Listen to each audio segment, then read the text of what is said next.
for international law. So in international law terms, there's a Convention on the Law of the Sea, which Britain has signed up to, but the kind of exact boundary is kind of debatable, so that will have to be agreed between the kind of rest of the UK as is and the emergent, or soon-to-be emergent, independent Scotland.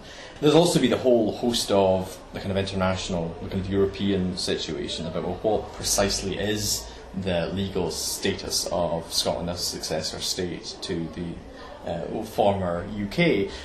Sounds good just to hear that. I know it does.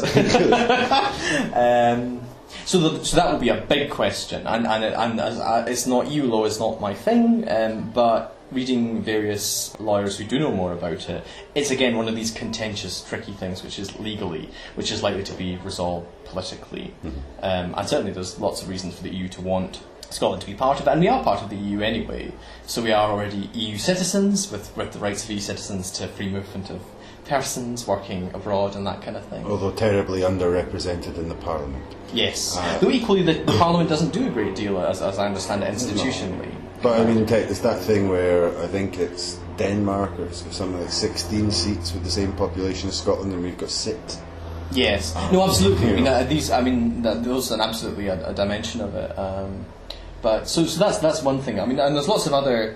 We've got a kind of great wealth of laws. One of these things that there's this phase in the history, we've accumulated vast piles of them. Another thing is the Constitution for Scotland, and I know there's really interesting stuff kind of kicking about on the internet at the moment about people trying to think about this beforehand, about talking about, well, should we be thinking about this before the independence referendum, or should we, well, no, we'll keep it for afterwards. How should we go about formulating a constitution? Should we do so at all? I mean, should we have one? I mean, many people would say, well, yes, of course we should have a written constitution.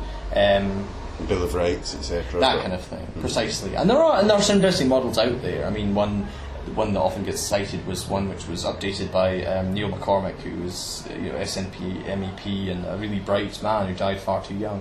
And it's an interesting starting point. I wouldn't go with actually the McCormick Constitution myself, but to start thinking about these things is really important, to start having a constitutional imagination. Yeah, I think before is important as well. Would you like the idea of doing it with some kind of public consultation, or do you think it should be a document that's, some clever lawyers draw up and then...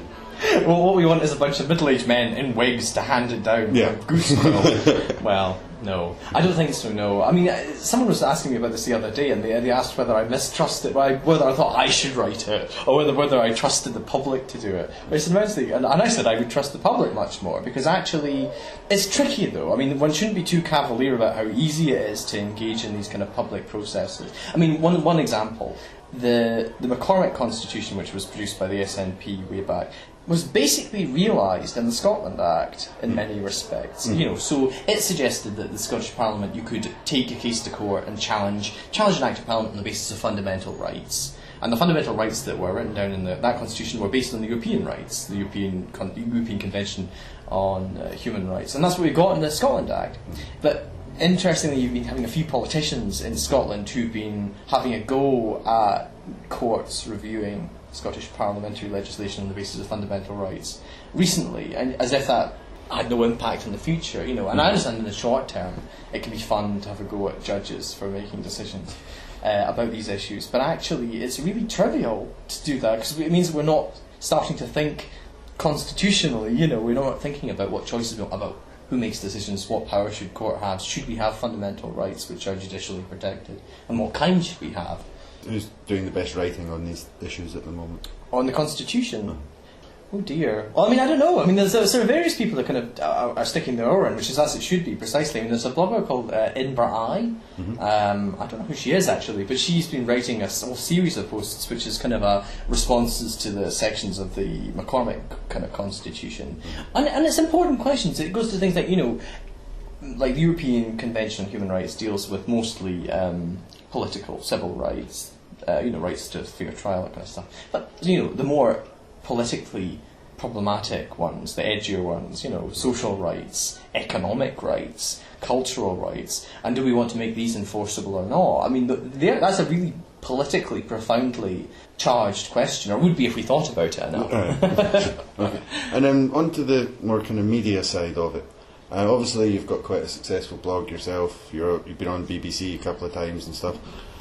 What do you think about the difference between the sort of blogosphere and the mainstream on this? Because if you look at something like, okay, although Ian Davidson's accusing the BBC of being pro-SNP, which is one of the most ludicrous things I've ever heard in my life, they're clearly not. They're clearly protection of the British state is what the BBC is for in many respects.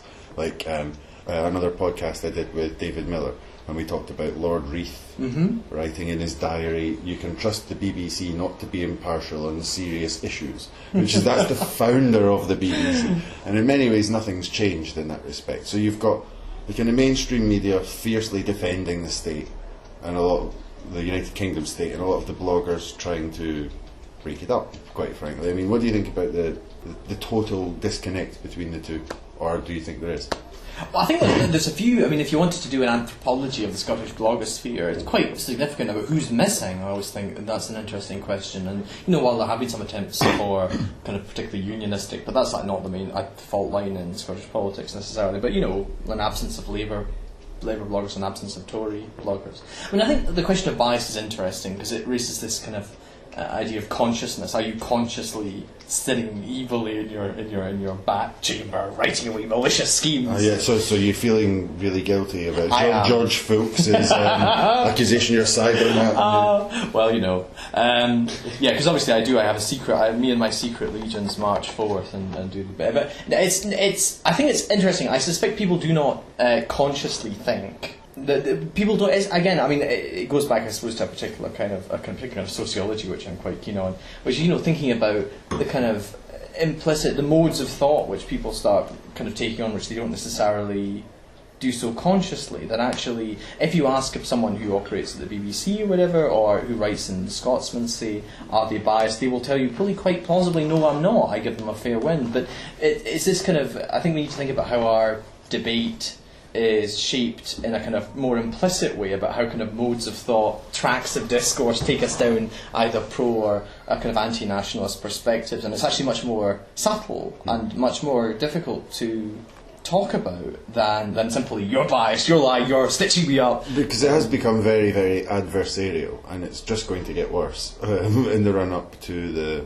you've got the wacky world of George Fulks every so often coming out, accusing everyone of being, I don't know. But he's a comedy turn. I mean, that's his job.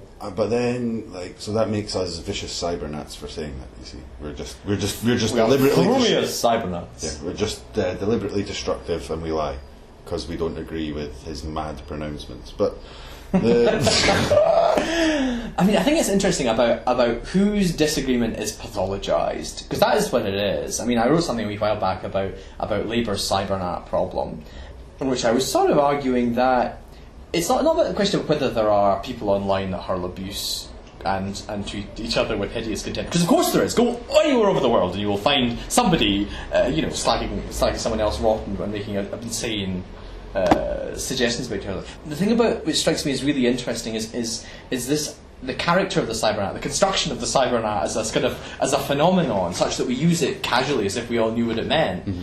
It strikes me that serves this kind of ideological function for people in the Labour Party particularly, but also for Tories and things, which regards nationalists as sort of inherently rather pathological, bizarre, inwardly. They may smile to your face, but pull away the mask and they're snarling away. And it's madness. It really is madness. And my friends in the Labour Party don't believe it at all. But it is a part of our public debate, a sort of expectation that people are secret racists. I mean, the number of times that you sort of people say, "Well, yes, of course, I'm a racist because I'm a nationalist." I think that doesn't make any sense at all. It's a kind of outrageous allegation. Mm-hmm. And yet, people in the Labour Party, people in the Conservative Party who, adopt particular policies which I would consider to be racially, and ethnically problematic.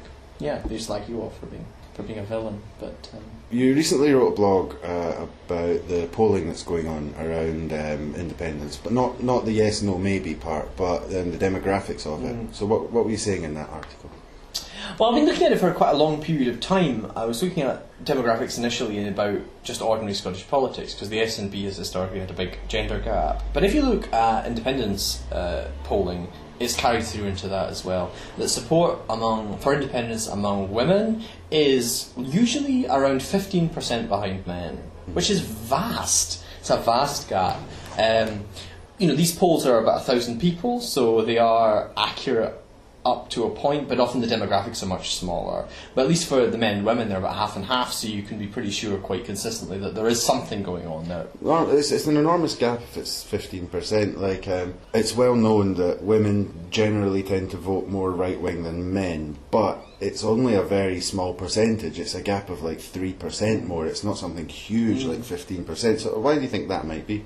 I think that's really difficult to tell, and one reason it's difficult to tell is that there are lots of different demographic splits as well. So we don't know, for example, take social class, and the pollsters use different measures. Some use percentiles of deprivation, some people use social categorisations based on the occupation of the head of household and the kind of ABC1 model.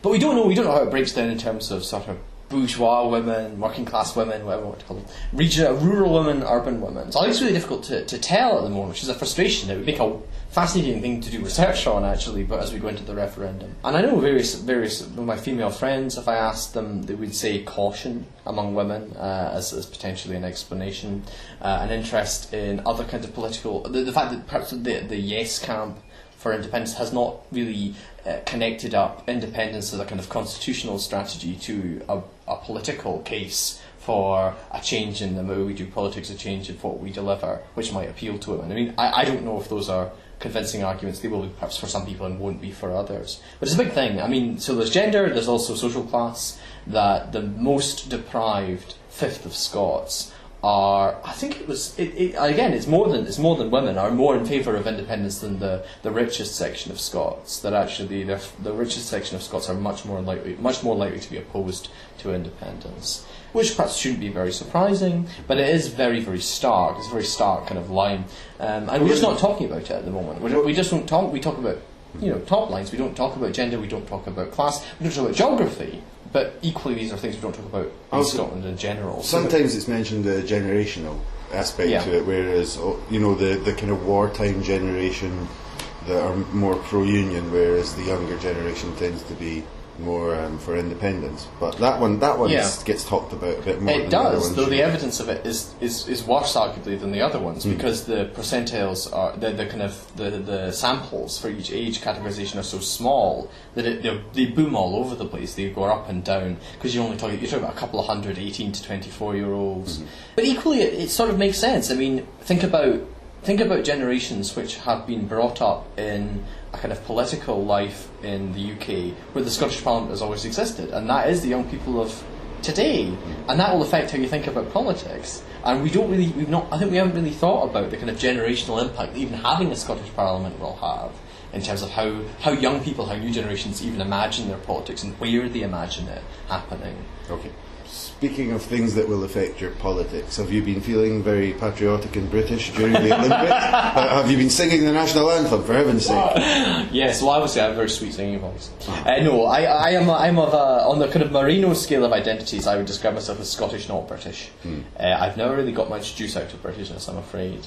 But it's been really interesting to see with the Olympics about how we've been talking about Britishness and celebrating it selectively through our British Broadcasting Corporation and various other things.